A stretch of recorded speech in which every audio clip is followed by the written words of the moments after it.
여러분, 저와 여러분은 하나님을 믿는 성도입니다. 그죠? 예, 하나님을 믿는 성도라면 하나님을 잘 알아야 되죠. 잘 알아야 돼. 우리가 하나님에 대해서 그런데 잘 알아야 된다고 했는데, 그럼 뭘 잘 알아야 되느냐? 하나님에 대해서 잘 알아야 될 게 있어요. 그게 뭐냐면은 하나님을 누구로 알아야 되는가? 삼위일체 하나님으로 알아야 된다는 거예요. 우리가 삼위일체 수도 없이 들었는데 그 삼위일체가 뭔지, 삼위일체 하나님으로 하나님을 믿는다는 게 뭔지 그걸 우리가 알아야 된다는 거예요. 우리가 신앙생활을 공부할 때에 교리를 배우는 이유를 제가 전에 처음에 말씀을 드렸습니다. 교리를 왜 배운다 그랬냐면은 이 교리가 뼈대라 그랬어요. 뼈대. 기억나실 거예요. 뼈대. 사람으로 치면 척추라 그랬습니다. 여러분, 척추가 요즘에 척추 측만증 환자들 있잖아요. 이렇게 휜 사람들. 똑바로 못 써요. 이게 휘어가지고 요대로 굳어진 거지. 우리가 척추가 똑바라야 사람이 쓸 수 있는 것 같이 교리를 우리가 익히고 배울 때 우리가 신앙생활을 정말 제대로 하나님의 말씀을 익히고 배워서 이 신앙생활, 말씀의 사람이 될 수 있기 때문에 우리가 교리를 배우자 그러는 겁니다. 그래서 교리를 배우면 말씀의 의미를 조금 더 풍성하게 깨달을 수 있어요. 우리가 이 말씀이 전에는 이렇게 들어왔다면 이제 교리를 배우고 나면 교리를 통해서 이 말씀이 얼마나 풍성하게 우리에게 많은 열매를 가져다 주는지를 경험하게 되는 겁니다. 그래서 척추가 딱 펴지면은 우리 사람이 서는 것 같이 신약과 구약 어디를 펴더라도 교리를 배우고 나면은 연결이 돼요. 그래서 제가 전에 말씀드렸죠. 구약을 설교할 때는 신약과 연결해서 신약을 통해 해석을 해야 되고, 신약을 설교할 때는 구약을 통해서 해석을 해야 됩니다. 왜냐하면 말씀은 서로 다 연결이 되어 있기 때문에 우리가 신약만 한다고 신약 그 부분만 갖고 설교해버리면은 그 당시 하나님의 원래의 본래의 의도를 제대로 파악하지 못할 때가 와요. 그래서 구약은, 성경은 신구약을 다 항상 같이 봐주는 통으로 보는 게 필요하다. 그거를 교리가 가능하게 해준다 그거예요. 그래서 여러분은 비록 설교자는 아니지만 교리를 배우고 나면은 여러분 안에 딱 신약과 구약이 연결되는 거예요. 연결돼. 그래서 딱 무슨 얘기를 들을 때에 그 말씀이 이 안에서 살아서 역사하는 것을 깨닫게 될 것입니다. 그렇지 않으면 신앙생활을 우리가 자꾸 주관적으로 하게 됩니다. 주관적으로. 내 생각대로 하고 내 마음에 안 든다고 막 이렇게 하고 저렇게 하고 이렇게 돼버리는 거예요. 그런데 교리를 배워놓으면요, 하나님이 정해놓으신 바운더리라고 그러죠. 체계가 있어요. 체계가. 그 체계 하나 나가죠. 너는 동산 가운데에 있는 나무, 선악을 알게 하는 나무의 실과는 따먹지 말아라. 하나님이 정해준 그 체계가 있어요. 그럼 그 체계 밖으로 안 나가게 돼요. 그런데 교리를 배우지 않으면은 우리가 그 체계 안을 그냥 막 들어갔다 나왔다 막 그렇게 해버리는 거예요. 그래서 여러분, 유대인들이 예수님을 죽일 계획을 언제부터 세웠다 그랬는지 말씀을 드렸었는데 기억나세요? 예수님이 신성을 드러냈을 때부터 죽이려고 그랬어요. 처음에는 예수님 죽일 생각 안 했어요.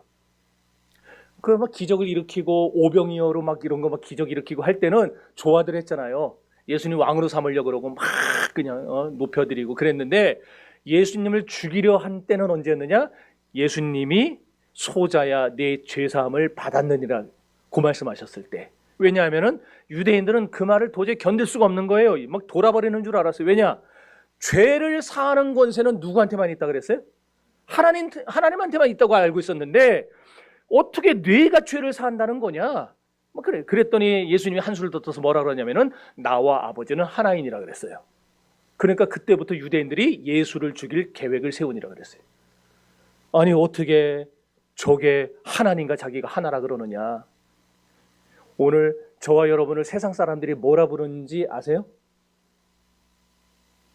한국말로 물었는데 아니, 저와 여러분들 다 우리 교회 다니는 사람들을, 교회 다니는 사람 뭐라 불러요? 그렇죠. 예수쟁이. 옛날에 우리 비하하려고 했던 얘기들이고 교인이라 그러죠. 기독교인 그러잖아요. 특별히 기독교인이라죠. 기독교인이다. 또 그 다음에 우리가 믿는 사실 이건 뭐 종교라고 하기도 그런데 이건 종교가 아닌 그냥 진리니까. 근데 이것을 뭐라 불러요? 기독교라 그래. 기독교. 그러면 왜 우리를 보고 기독교인이라 그러고 왜 교회를 보고 기독교, 교회가 믿는 그걸 보고 기독교라 그러느냐? 한번 생각해 본 적 있으세요? 저와 여러분에게서 기독이라는 말이 뭔지 아시죠? 그리스도예요. 그리스도. 그걸 한문으로 표현하니까 기독이 된 거예요. 우리 속에서, 황 목사 속에서 예수 그리스도를 뺐더니, 우리 여기 있는 집사님, 권사님들한테서 예수 그리스도를 뺐더니 우리는 아무것도 안 남더라. 그래서 기독교인이에요. 뺐는데 여전히 뭐가 남아있어요. 그럼 우리는 기독교인이 아닌 거예요. 여전히 그걸 믿고 섬기고 숭배하는 사람들이지. 그러니까 우리는 우리 안에 있는 예수를 빼면 남는 게 있어야 돼요, 없어야 돼요? 없어야 돼요. 교회가 왜 기독교냐? 우리가 믿는 종교가 왜 기독교냐? 우리가 믿는 이 종교에서 예수 그리스도를 빼면은 이거는 존재할 이유가 있어요, 없어요? 없어요. 그건 기독교가 아니에요. 그래서 기독교라고 그러는 거예요. 오늘 그래서 저와 여러분들은 신앙생활 할 때에 다른 거 다 중요한 게 많죠. 교회 생활 하다 보면은. 그러나 중요한 게 아무리 많아도 제일 중요한 거, 아니 제일 중요한 걸 넘어서 전부, 우리의 전부는 뭐냐? 주님이세요. 우리 교회의, 우리 기독교의 전부는 예수 그리스도예요. 그러니까 이걸 빼면은 우리는 아무것도 아니, 시체 아무것도 아니에요. 그래서 우리 주변에 그런 사람 있죠. 아니 저 사람 교회 다닌다면서 왜 저러냐, 그런 사람들이 있어요. 하하 같은 사람들. 아, 진짜 내가 이거 얘기하면 또 은혜 떨어지니까. 저 연예인 저거 분명히 교회 다니는데 집안이 저거 교회 다니는 저 목사 집안이라며 이러는데 맨날 방송에 나오면은 언제 며칠 날 누구랑 술 먹었다는 얘기밖에 안 하더라고, 그 인간. 그래놓고 또 요새는 또 머리 빡빡 깎고 무슨 벌칙인지 받고 나와가지고 또 이거 하고 있어, 이거 하고 있어, 이거. 절에서 하는 거. 장난으로라도 하나님의 이름을 그런 식으로 망령때 일컫지 말라고 했는데 그걸 하고 앉았어요. 우리가 그런 사람들 보면서 저 사람 왜 저러지? 어떻게 저렇게 세상 사람하고 똑같이 살지? 막 그러잖아요. 근데 왜 그러느냐? 심하게 말하면은, 지금 아주 제가 강하게 얘기하면은 그 사람 안에 예수가 없기 때문에 그래요. 예수가 없고 누가 있어요? 자기만 있는 거예요. 자기만 있어요. 세상이 있는 거예요. 그러니까 세상 돈 벌기 위해서, 세상 뭐 하기 위해서 그렇게 하는 거예요. 여러분, 우리 교회에 예수님이 빠지면 우리 교회는 유대교 회당이나 아무 다를 바 없어요. 우리 교회에서 예수님 빠져버리면은 우상 숭배하는 저 통일교나 저 이만이나 저기 만민중앙교회나 이런 인간들하고 별로 다를 게 없어요. 우리도 예수가 빠지면은 아무것도 아닌 거예요. 우리는 오늘 저와 여러분들이 우리 안에 있는 이 예수님을 놓치지 말고 신앙생활을 해야 될 줄 믿습니다. 예수님이 마태복음 16장에서 가이사랴 빌립보 지방으로 가실 때에 제자들에게 질문하신 거 여러분 잘 아시죠? 제자들에게 그 말 하셨어요. 사람들이 나를 누구라 하더냐 그랬어요. 나를 누구라 하니 그랬더니 제자들이 말하기를 글쎄요, 누구는 세례 요한이라고도 했고 누구는 엘리야라고도 했는데 아참 예레미야라고 부르는 사람도 있긴 있었습니다 그랬어요. 그랬더니 예수님이 그 대답이 마음에 들었어요, 안 들었어요? 안 들어요. 그래서 예수님이 물어보는 거예요. 그래? 그러면 너희는 나를 누구라 생각하냐 그랬어요. 그랬더니 그 중에서 베드로가 대답을 한 겁니다. 주는 그리스도시요 살아계신 하나님의 아들입니다라고. 여러분, 이때가 언제쯤이었느냐? 제자들이 예수님을 3년쯤 따라다닌 때였어요. 3년 정도. 여러분들 중에 예를 들어서 어떤 분이 이거 여자한테 물어보면 또 이것도 저 좋아하세요? 예? 얼마나 좋아해요? 이만큼? 그 정도 갖고 안 돼. 그 정도 갖고 안 돼. 제가 지금 예를 들려고 그러는 거는 지금 그 정도 갖고 안 돼요. 자, 이 집사님 얼마큼 좋아하세요, 저? 그런데 이분이 저를 1년 동안 저하고 다니면서 저랑 같이 자고 밥 먹고 생활하고 어디 가고 막 한 거예요. 1년 동안. 생업도 다 포기해놓고. 그런데 1년 뒤에 저를 볼 때 아무리 좋아해도 사람 냄새가 난다고 하게 되겠어요. 저한테 사람 냄새가 날 수밖에 없어요. 왜냐하면 사람이니까. 아무리 제가 거룩하게 한다고 해도 우리 권사님들하고 친방 갔다 오다가 막 이상한 차 껴들고 그래도 제가 욕 하나 안 하잖아요. 근데 가만히 이제 창문 열고 뭐라고 도련한테 하는 사람한테 웃으면서 가라고 이러잖아요. 저 혼자 있었으면 아마 따르게 했을 수도 있는데 목사니까 그렇게 아무리 한다고 하더라도 제 옆에서 1년 동안 저하고 밥을 같이 먹으면서 잠을 같이 자면서 1년 동안 절 따라다니면은 분명히 사람 냄새가 날 수밖에 없어요. 그래서 그런 말 하죠. 목사도 사람이구나. 그런 말 하잖아요. 사람 냄새가 난다는 거예요. 그런데 지금 제자들이 예수님과 3년을 생활했는데 뭐라고 했냐면은 이 말은 결국 사람 냄새가 안 나고 하나님 냄새만 납니다. 그 얘기예요. 주는 그리스도의 살아계신 하나님의 아들이라는 얘기는. 예수님하고 3년을 생활했는데 아무리 생각해도 아무리 내가 나쁘게 생각하려고 해도 예수님은 사람이 아닙니다. 하나님입니다. 그 얘기예요. 그래서 오늘 우리 벨직 신앙고백서 제10조 펴보세요. 제 10조에 보면은요, 첫째 줄에 뭐라고 하고 있냐? 첫째 줄 한번 읽어봅시다. 자, 첫째 줄 10조 시작.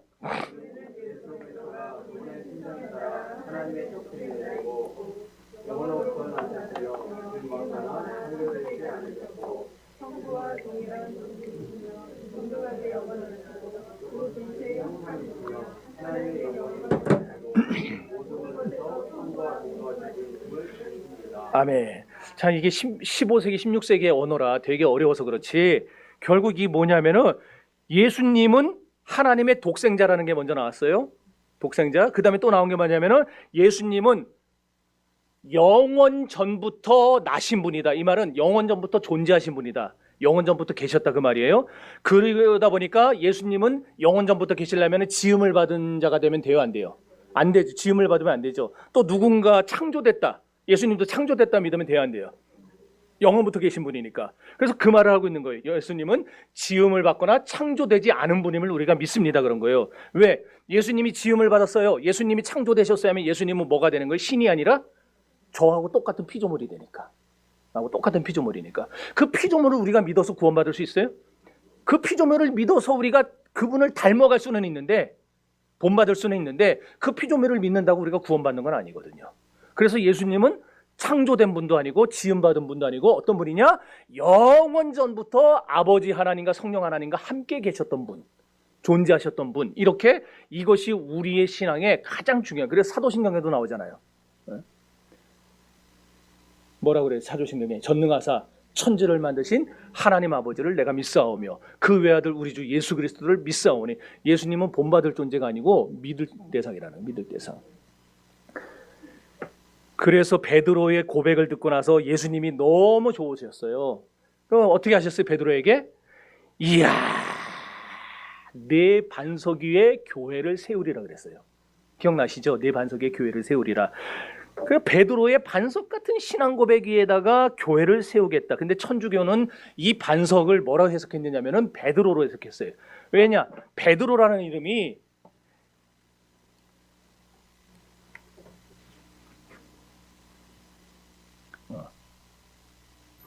그 반석이라는 뜻이고, 베드로가, 그 다음에 이게 히브리 아람식 이름이 나중에 게바라고 부르는 거 기억나세요? 베드로가 반석이고 게바는 뭐냐면은 큰 바위 덩어리에서 떨어져 나온 돌멩이를 게바라 그래요. 그러니까 예수님이 반석 위에 베드로라고 그냥 그대로 해석을 해버린 거예요. 반석 위에, 베드로 위에 교회를 세우신다. 천주교는 그래서 베드로를 누구로 보냐면은 일대 교황으로 봅니다. 초대 교황으로.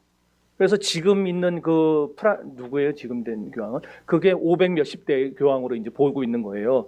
그런데 우리 개혁주의는 이 해석을 지지할까요? 지지하지 않을까요?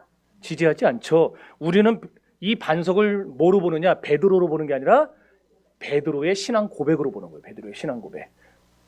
주는 그리스도십니다. 주님은 하나님의 아들입니다. 이 신앙 고백 위에다가 예수님이 교회를 세웠다. 근데 이 신앙 고백이 어떤 신앙 고백이냐? 이 신앙 고백이 바로 삼위일체 하나님에 대한 신앙 고백이에요. 주님과 그리스도와 하나님이 다 나오면서 영원 전부터 계시는 주님을 보여주는. 그러면은 우리 교회의 시작을 어디서부터 됐다고 볼 수 있는 거예요? 삼위일체 교리에서부터 교회는 시작됐다고 보는 거예요.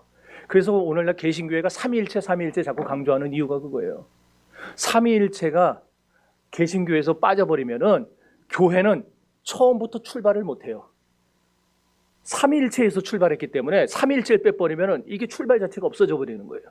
그래서 교회가 삼위일체를 그렇게 강조하는 겁니다. 자, 이렇게 삼위일체가 중요한데 삼위일체 교리는 또 어떤 일을 하느냐? 음부의 권세가 우리를 침해치 못하도록 막아줘요. 왜냐? 예수님이 그 다음에 하신 얘기가 있어요. 내 고백 위에, 이 반석 위에 내 교회를 세우리니 음부의 권세가 이를 침해하지 못하리라. 예수님이 분명히 말씀하셨어요. 마태복음 16장에서.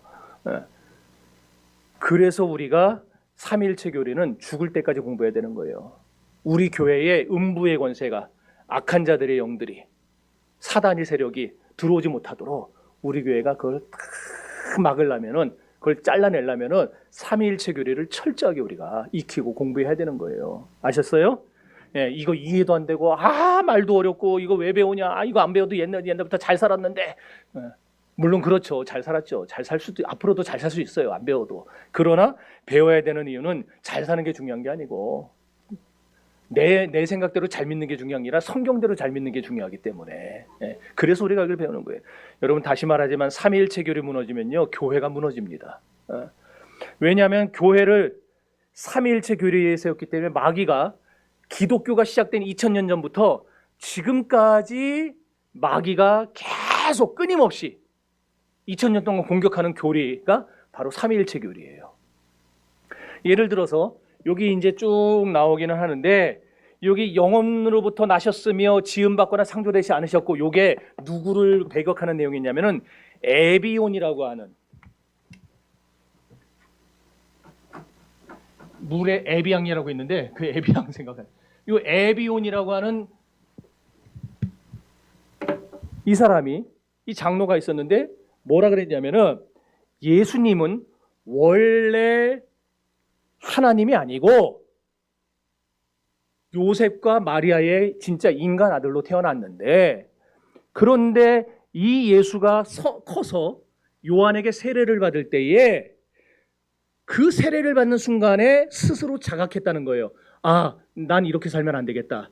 나는 정말 이제부터 주를 위해서 살아야 되겠다. 세례 받을 때 그렇게 자각했다는 거예요. 그래서 그때 그 안에 메시아 의식이 들어가 가지고 하나님이, 야, 기특하다. 이렇게 수많은 사람들 세례받는데 그렇게 살려고 다짐하고 각오하는 사람도 너밖에 없구나. 기특하다. 그래서 양자로 입적하셨다는 거예요, 예수를. 그래가지고 그때부터 예수가 공생의 사역을 하게 된 거다라고 말한 게 이 에비온인데, 우리 지난주에 사모사타의 바울 배웠죠. 사모사타의 바울하고 똑같죠. 초대교회 때는 이렇게 계속 줄기차게 계속 이런 사람들이 끊임없이 나왔어요. 예수는 신이 아니다. 예수는 하나님이 아니다. 예수는 인간이다. 계속 얘기한 거예요. 이게 오늘 우리 여기 나온 세 번째 줄, 영원으로부터, 예수님은 영원으로부터 나셨다. 영원 전부터 계셨다. 그 얘기를 하고 있는 거예요. 지음받거나 창조된 분이 아니다. 예수님은 영원 전부터 하나님과 함께 계셨던 분이다. 그 다음에 자, 성부와 성자, 거기 다시 읽어봅시다. 성부와 동일한 본질이시며, 시작.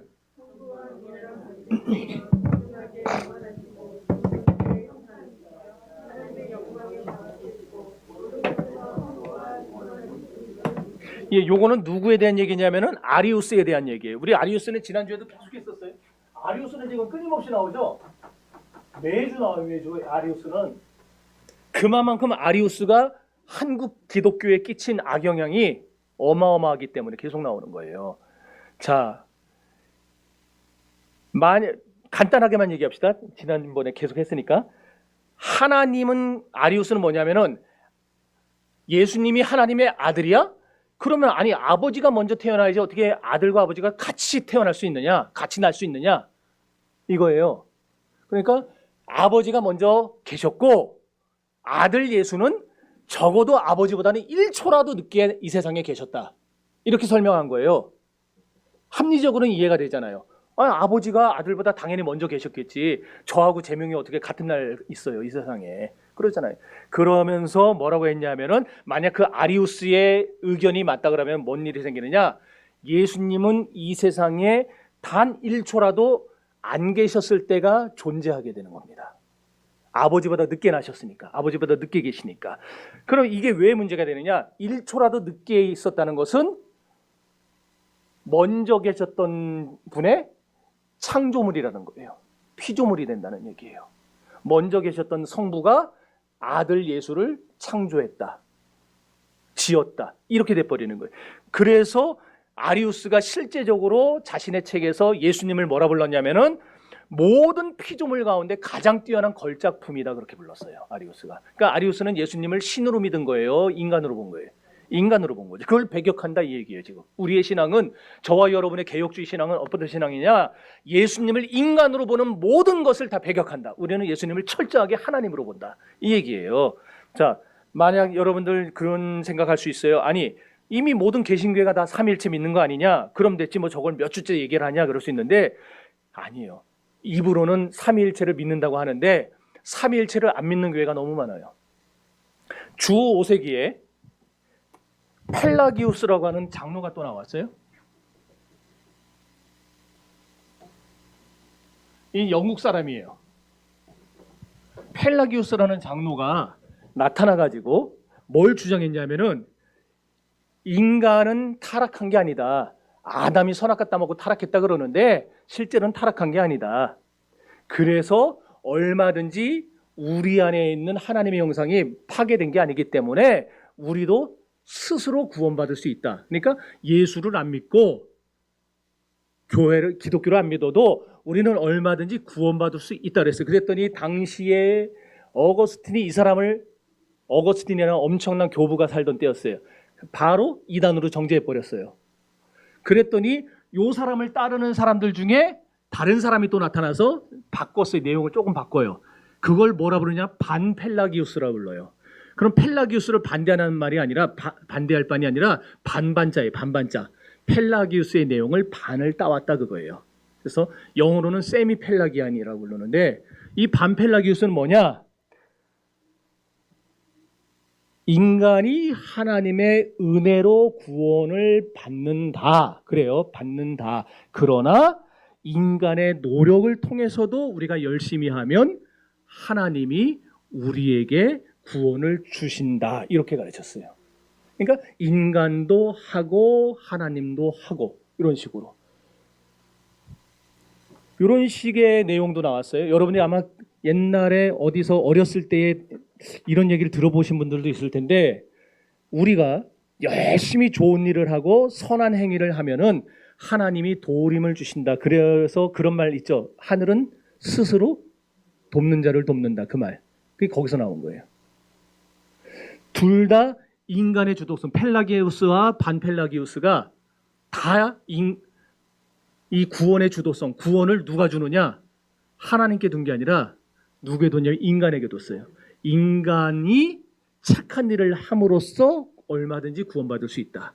인간이 헌금을 많이 함으로써 구원받을 수 있다. 이렇게 돼버린 거예요. 그래서 이 둘 다 어거스틴이 이단으로 정죄를 했는데 문제는 중세 천주교가 시작되면서 590년에 천주교가 시작돼요. 요 전까지 589년까지를 초대교회라 부르고 590년부터 1517년 16년까지를 중세교회라 부르고 1517년부터 지금까지를 근대교회, 현대교회라 부릅니다. 네. 그런데 중세교회가 시작되면서 몇 년이 거진 1000년이잖아요. 1000년 동안 뭘 가르쳤냐면은 말로는 어거스틴의 은혜론을 가르친다고 하면서 실제로 설교는 펠라기우스주의를 가르쳤어요. 1000년 동안. 어떤 일이 벌어지겠습니까? 그러면은 1000년 동안 저런 설교를 듣고 생활했으면 감이 안 와요? 제가 만약에 딱 집사님한테 집사님 그렇게 하면 되겠어요. 가서 그 월급 얼마 받아요? 월급 만약 300만 원 받으면은 그거 다 쓰지 말고 그 중에 200만 원 가난한 사람들 도와주고 그 다음에 누구누구 뭐 하고 그 다음에 나도 좀 대접하고 이런 식으로 하는 거예요. 근데 이런 거를 내가 공개적으로 여기서 막 수요일도 하고 주일날도 금요일도 하고 새벽에도 하고 한다. 그럼 처음에는 듣기 싫다고 반발한다고 교인들 나가는 사람 생기겠죠. 그런데 안 나가고 있는 사람들이 있어요. 그럼 그 사람들은 계속 그게 귀에 딱지가 않는 거예요. 듣고 또 듣다 보면 처음에는 왜 저래 저거 아닌데 하다가도 그거 10년 듣고 20년 듣다 보면은 나중에 저래야 되나 보다 저게 맞나 보다 그렇게 되는 거예요. 그렇게 돼요. 그럼 제가 20년만 그렇게 설교하면요 20년에 이 교회는 펠라기우스 교회를 만들 수 있어요. 제가 그런 식으로 설교하면 중세 천주교가 그 짓을 했다는 거예요. 그 짓을 떨어져 나갔는데 또 다른 사람이 들어와요. 그럼 그 사람들이 또 똑같은 설교를 해요. 그럼 그들 중에 또 떨어져 나가고 또 남는 사람이 있고 이게 쌓이고 쌓여서 1000년이 되는 동안에 일반 백성들은 성경을 못 읽게 됐어요. 왜? 죄다 라틴어로 늘어났으니까 이제는 일반 백성 성경을 못 읽어요. 사제들만 읽어요. 사제들만 읽고 그들도 자기가 깨달아서 설교하는 게 아니고 교황청에서 내려준 지침에 의해서 설교하니까 다시 말해서 오늘날 매일 성경, 생명의 삶 이런 거 가지고 그 출판사에서 준 거 가지고 그대로 설교하니까 어떻게 되겠어요? 제대로 된 말씀이 나갈 수가 없죠. 그 짓을 1000년을 했다는 거예요. 그 짓을. 나중에 그래서 중세 말기에 어떤 설교까지 나왔냐면은 내가 헝금바구니에 동전을 딱 떨어뜨려서 이게 여기 떨어지면서 쨍그랑 소리가 날 때 지옥에 있던 내 조상이 연옥으로 옮겨간다. 그렇게 했어요. 연옥으로 옮겨간다는 거예요. 여기서 쨍그랑 소리가 나면은. 근데 안 나면은 못 옮겨가는 거예요. 그러니까 나게 하려면은 많이 집어넣어야 되겠죠. 그렇게 설교를 한 거예요.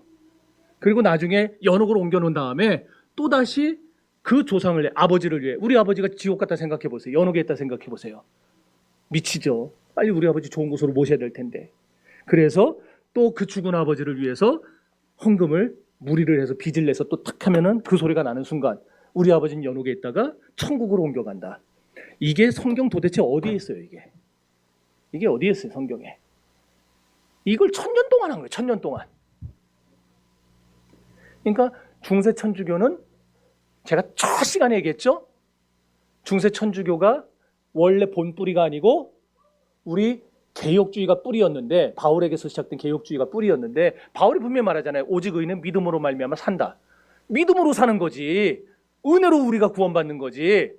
뭘 우리가 헌금한다고 구원받고 우리가 무슨 착한 일 한다고 구원받고 그러는 거예요. 그거 아니잖아요. 근데 이게 펠라기우스로 기울었다가 1517년에 종교개혁을 통해서 다시 원래대로 돌아온 거예요. 그러니까 여러분들 어디 가서 누군가가 개신교는 천주교가 본집이고 개신교는 작은 집이라며 어떤 소리 하면은 무식한 거 그래도 돼요. 알려면 제대로 알으라고.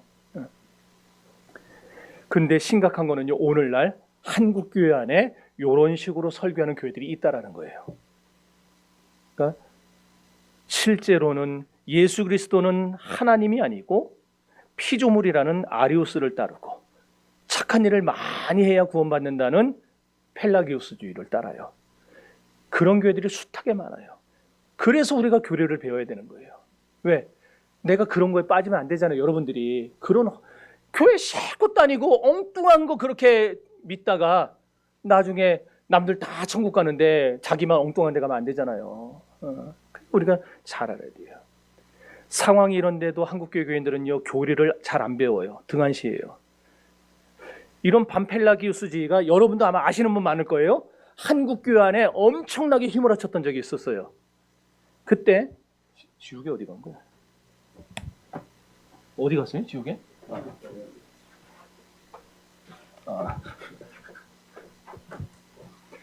여러분 작은 예수운동이라고 들어보셨어요? 작은 예수운동? 아마 들어본 분이 계실 거예요. 우리 송 집사님 혹시 대학 다닐 때 이거 못 들어봤어요?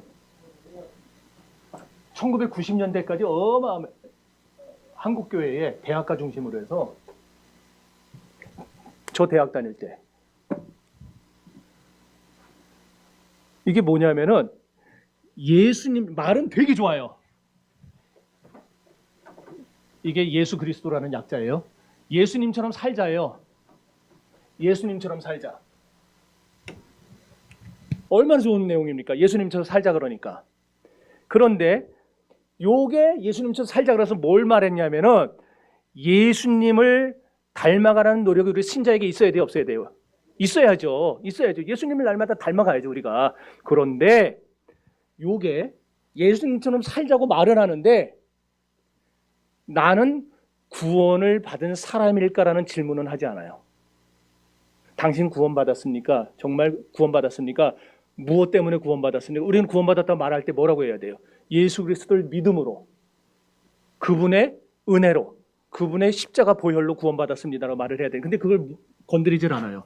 그건 안 건드리고 그냥 예수님처럼 살자. 그럼 예수님처럼 살고 닮아가고 예수님처럼 산 게 뭐냐?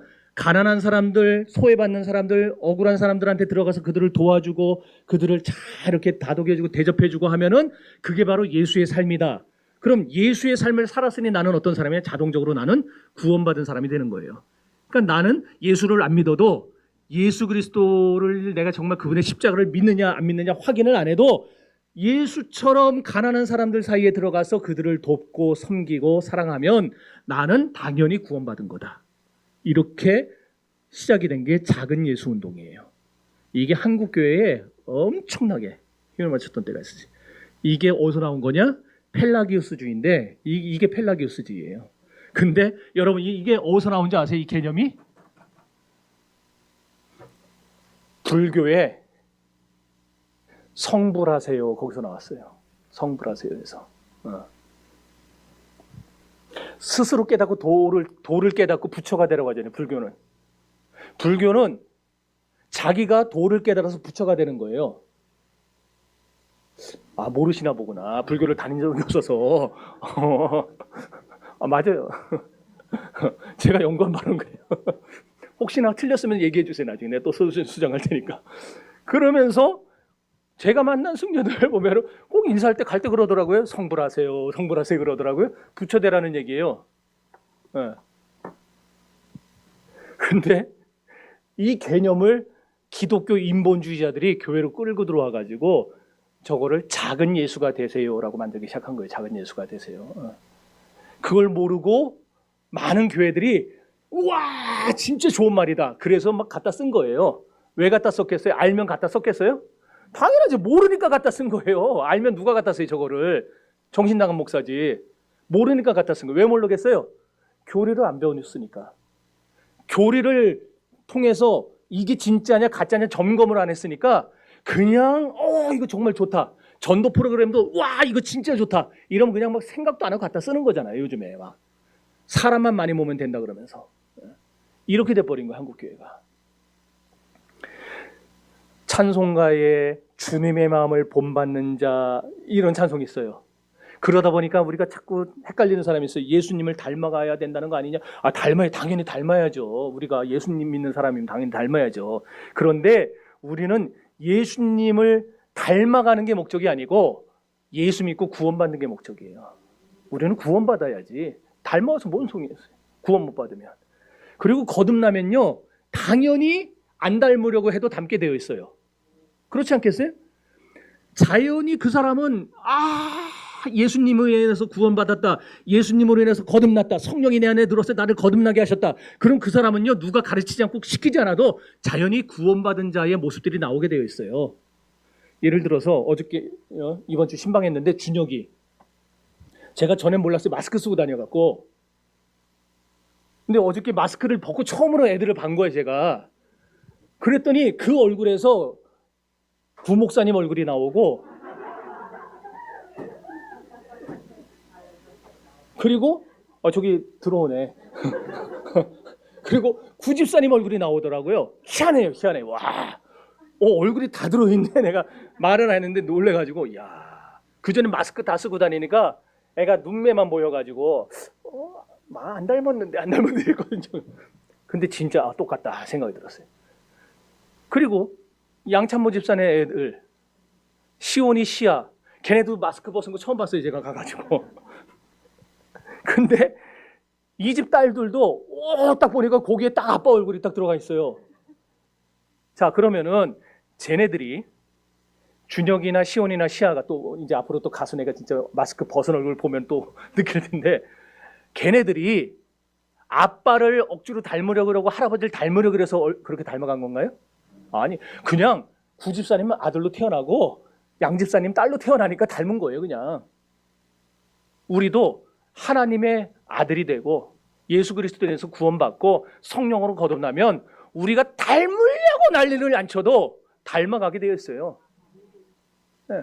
왜? 우리 아버지시니까 닮아가게 되어 있어요. 그런데 이런 거를 갖고 와가지고 예수를 닮자 자꾸 착한 일을 하는 것 쪽으로 포커스를 맞춰갖고 교회가 뭔가 자꾸 착한 일을 해야 될 것 같고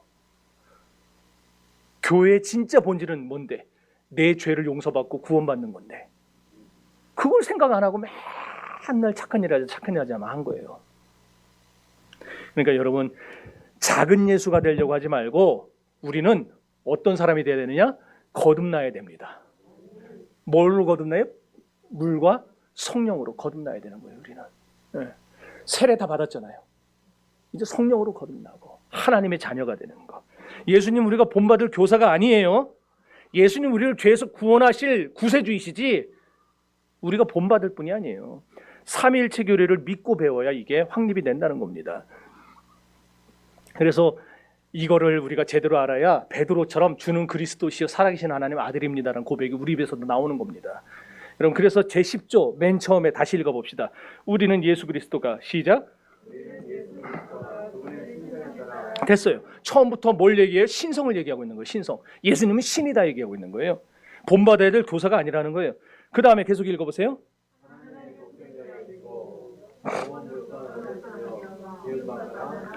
예, 예수님은 지음받지 않았다. 피조물 아니다. 그 다음에 계속 성부와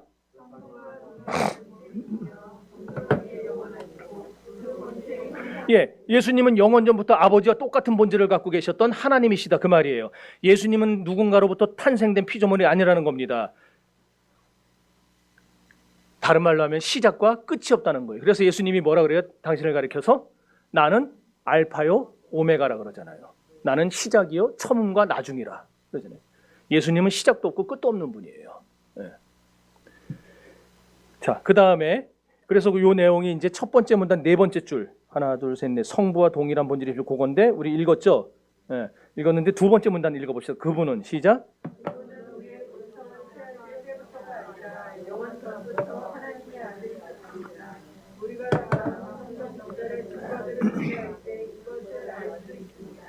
됐어요? 자, 인간 아들은 시작이 있고 끝이 있어요. 아버지가 날 낳은 때부터 죽을 때 시작과 끝이 있어요. 그러나 하나님의 아들은 예수 그리스도는 시작도 없고 끝도 없어요. 네. 이게 가능하냐? 말이 되냐? 꼭 어쩔 수 없어요. 이거는요 나중에 천국 가서 물어봅시다. 하나님 앞에 이거 도저히 내가 모르겠는데 이거 뭐냐고 그때 물어보세요. 네. 저도 어떻게 더 이상 거기 이상은 어떻게 설명할 방도가 없어요. 나도. 네.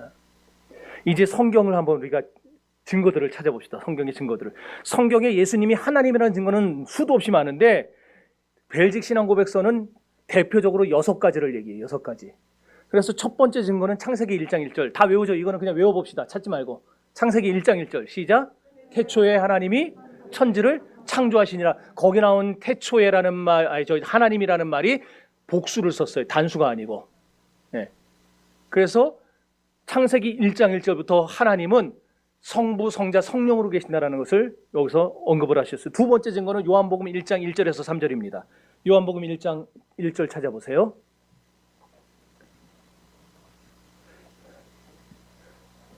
자, 요한복음 어디 있는지 모르세요? 창세기 뒤에 찾아보세요. 창세기 뒤에. 자, 요한복음 1장 1절 3절까지 자, 찾았으면 읽어봅시다. 시작. 이 말씀이 하나님과 함께 계셨으니 이 말씀은 곧 하나님이시라. 그가 태초에 하나님과 함께 계셨고 만물이 그로 말미암아 생겨나였으니 이것이 하나도 그가 없이는 된 것이 없느니라. 아멘. 자, 여기 요한복음 1장 1절에서도 예수님은 태초부터 하나님과 함께 계셨다. 그러면서 뭐라 그래요? 만물이 그로 말미암아 지은 바 되었고, 그러니까 예수님이 창조 사역에 동참했다는 거예요, 아니라는 거예요? 했다는 거죠. 그리고 만물이 그로 지음받지 않은 것이 하나도 없었다라는 것은 모든 우주 만물을 창조할 때에 예수님은 아버지와 성령과 함께 그 모든 창조에 동참하셨다 그 얘기죠. 자, 그 다음에 세 번째 증거가 히브리서 1장 2절. 오늘 우리가 읽은 본문 히브리서 1장 2절. 자, 찾아보세요. 읽읍시다. 시작. 이 아들을 만유의 상속자로 세우시고 또 그로 말미암아 모든 세계를 지으셨느니라. 예수님으로 말미암아 모든 세계를 지었다 그랬어요. 예수님으로 말미암아. 네 번째 증거는 골로새서 1장 16절이에요. 골로새서 1장 16절.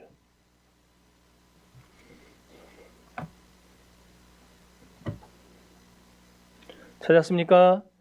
빌립보서 뒤에 있어요. 골로새서 1장 16절 시작.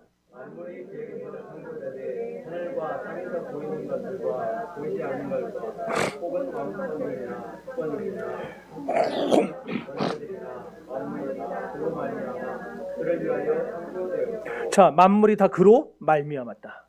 보이는 것이나 보이지 않는 것이나 주권들이나 통치자들이나 권세들이나 모든 게 다 예수 그리스도로 인해서 지음을 받았다. 그 다음에 네 번째 증거는 다섯 번째 증거죠.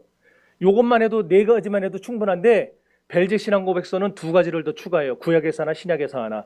그래서 다섯 번째 증거는 미가서, 구약의 미가서 5장 2절입니다. 베들레헴 에브라다에 그 나오는 데 있잖아요. 자, 미가서 5장 2절 찾아보세요.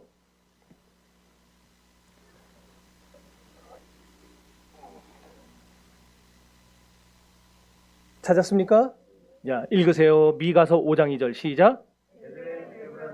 너는 유다 족속 중에 적을지라도 이스라엘의 저질 자가 내게서 증인으로 나올 것이다. 그의 근본은 상고에 영원히 있느니라. 그의 근본은 어디에? 상고에, 영원에 있다. 전에는 태초에 있다 그랬는데 이거 영원으로 바꿔놨더라고요.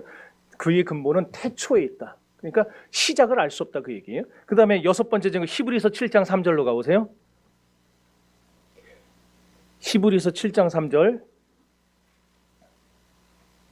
자, 이제 막 찾으니까 졸립지 않죠? 정신없어서. 자, 7장 3절 시작. 아버지도 없고 어머니도 없고 조건도 없고 십자가면도 없고 성령의 뜻도 없어 하나님의 아들과 닮아서 항상 제사장으로 있느니라. 예수님은 아버지도 없고 어머니도 없고 이건 뭐냐면 인간 얘기, 인간 아버지 어머니. 요셉 있지 않냐? 마리아가 있지 않냐? 지금 그걸 말하는 게 아니에요. 예수님은 시작한 날도 없고 끝나는 날도 없는 영원한 하나님이다. 그거를 지금 강조하려고 하는 말이에요. 예수님은 시작도 없고 끝도 없는 분이에요. 이 외에도 예수님이 하나님이라는 증거는 차고 넘쳐요. 그러나 너무 많아서 6가지만 보는 겁니다.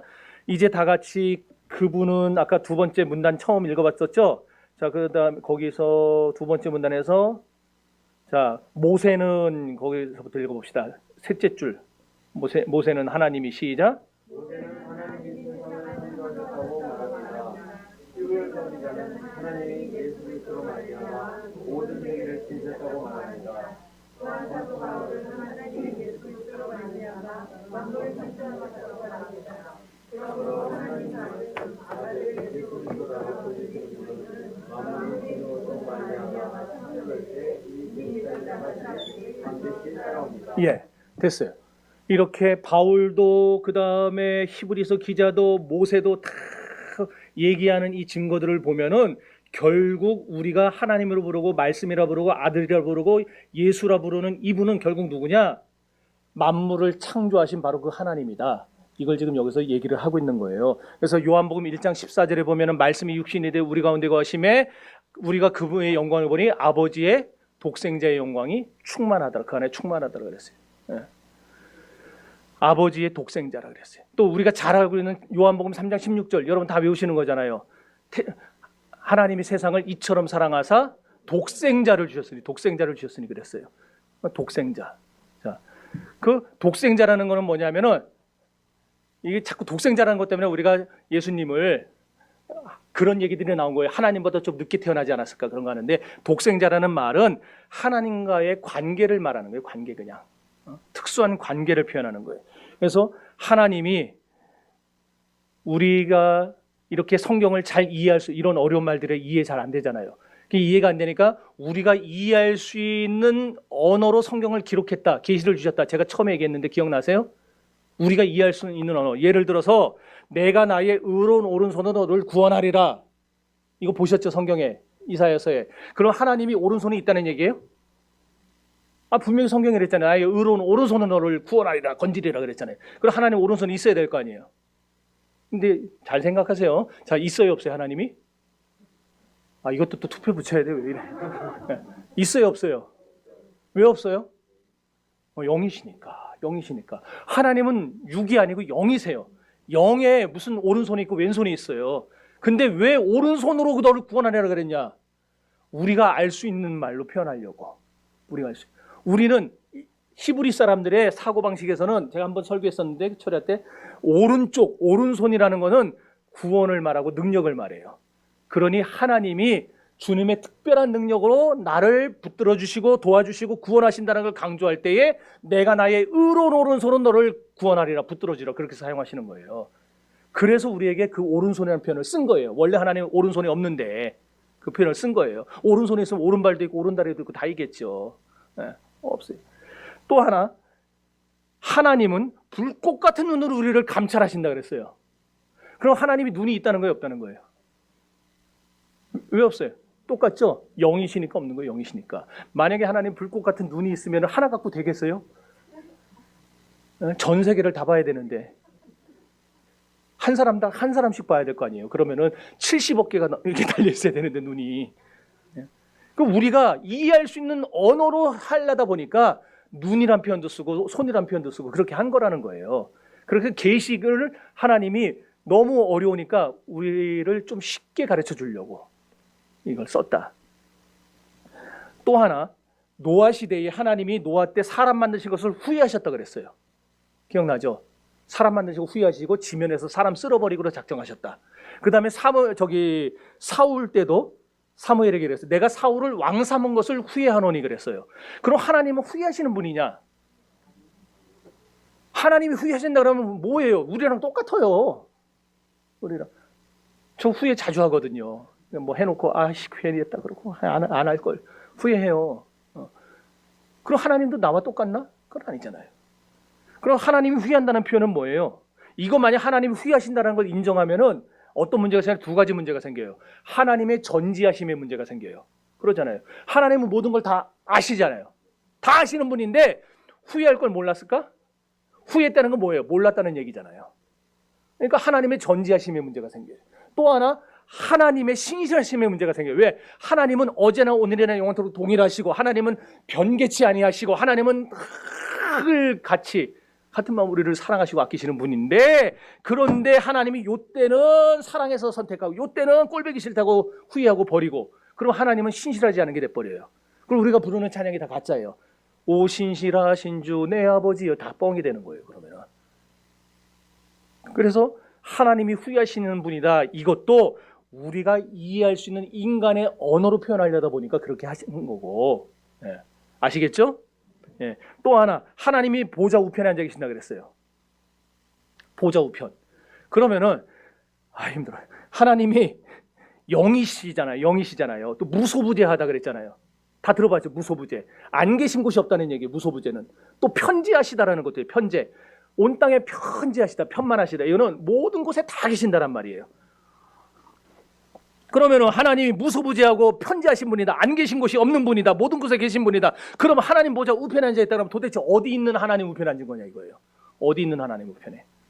하나님 모든 곳에 다 계신데 그럼 예수님도 거기에 다 따라 앉아 다니시냐, 우편에 앉아 있느냐? 그게 아니고, 자, 강대상이 있으니까 이렇게 생각하지만 이런 식으로 이해할 사람이 있을까 봐. 강대상이 가운데 딱 있고 양옆에 있어요. 그럼 요 옆에 우편에 앉는 게 하나님 보좌 우편에 앉는 거예요? 아니잖아요. 이건 우리 개념이에요. 인간의 개념이에요. 하나님 보좌 우편에 앉았다라는 것은 하나님이 가장 영광스럽게 여기는 곳에 계시다라는 거예요. 하나님이 가장 영광스러운 자리에 지금 주님이 앉아 계신다. 그거예요. 그러니까 보좌가 성부, 성자, 성령 세 개가 있는데 그 옆에 오른쪽에 앉아 성령은 왼쪽에 앉고, 그게 아니고 주님은 가장 영광스러운 곳에 계신다. 자, 그 다음에 요한복음 1장 1절에서 3절 아까도 봤는데, 성부와 성자와 성령은 태초부터 함께 계셨고 만물이 성자로 말미암아 지은 바 되었는데 만물 가운데 하나도 성자가 없이 지어진 것이 없다 그랬어요. 또 요한복음 20장 28절 이하에 보면 도마가 예수님을 보고 나의 주시며 나의 하나님이라고 고백을 합니다. 그랬더니 예수님이 그 고백을 듣고 어떻게 하셨어요? 바로 나올 줄 알았는데. 네, 그 고백을 듣고 어떻게 하셨어요? 예수님 그랬잖아요. 너는 본고로 믿느냐 보지 못하고 믿는 자가 복되도다. 그 말은 뭐예요? 네가 한 말, 도마가 한 말이 맞다, 그 얘기예요. 일단 만약에 틀렸으면 그거 아니야라고 했겠죠. 그런데 도마가 일단 고백한 걸 예수님은 맞다고 깔고 들어가신 거예요. 맞다. 도마의 고백이 뭐예요? 주는 하나님이십니다. 베드로의 고백도 뭐예요? 주는 하나님이십니다. 그런데 예수님은 그 고백을 다 받아들였어요. 베드로의 경우는 더 나아가서 바요나 시모나 이를 네게 알게 하는 혈육이 아니요 하늘에 계신 너의 아버지시니라 그랬어요. 이렇게 예수님은 당신이 누구다? 하나님이다. 이거를 깔고 들어갔어요. 사도행전 14장에 가면은 바울이 또 바나바와 함께 루스드라에서 전도를 하고 다니는데 제우스를 섬기는 신전의 제사장들이 막 꽃과 뭐 이런 걸 갖고 와가지고 바나바를 뭐라 부르냐면은 스스라 불렀어요. 스스. 그 다음에 바울을 허메라 불렀어요. 기억나세요? 네.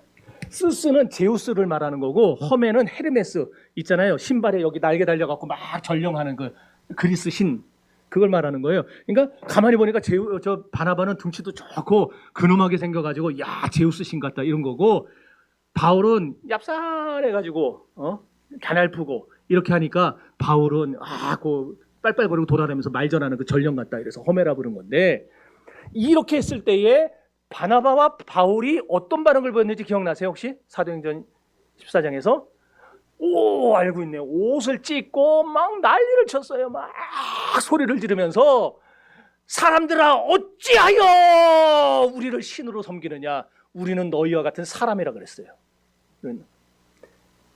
바울과 바나바뿐만 아니라 제자들도 그랬어요. 사람들이 제자들을 숭배하려는 모습만 보이면은 극도로 펄쩍 뛰면서 거부했어요.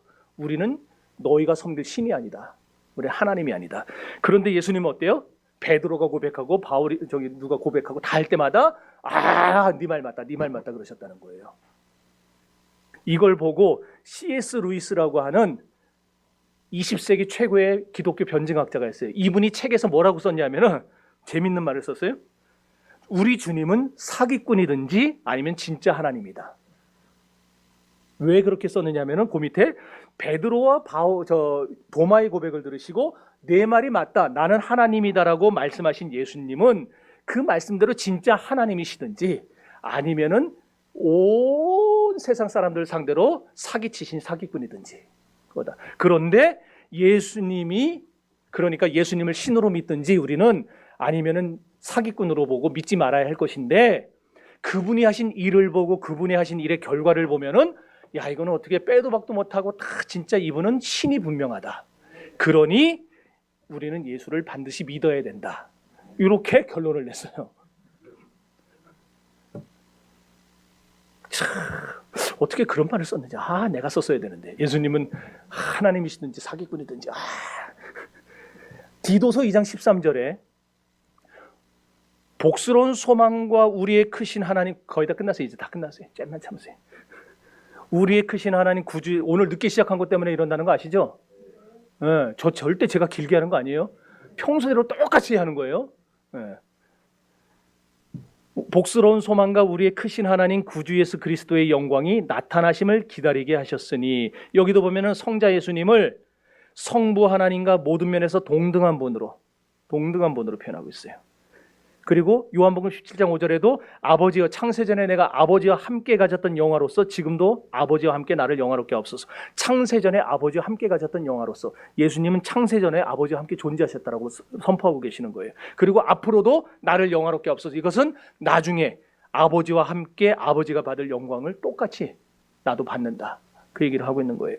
그러니까 예수님은 하나님으로서 받는 영광과 그 존귀와 그 모든 것에 있어서 성부와 성자가 차등이 있다는 말이에요? 없어요. 성부, 성자, 성령은 동일해. 네. 그래서 우리가 이제 정리를 하면은 삼위일체 논쟁의 핵심은 뭐냐면은 성부와 성자는 똑같다라는 거예요. 수많은 이단들, 초대교회 수많은 이단들 다 뭐라고 했냐면 예수는 하나님은 아니다라는 거였어요.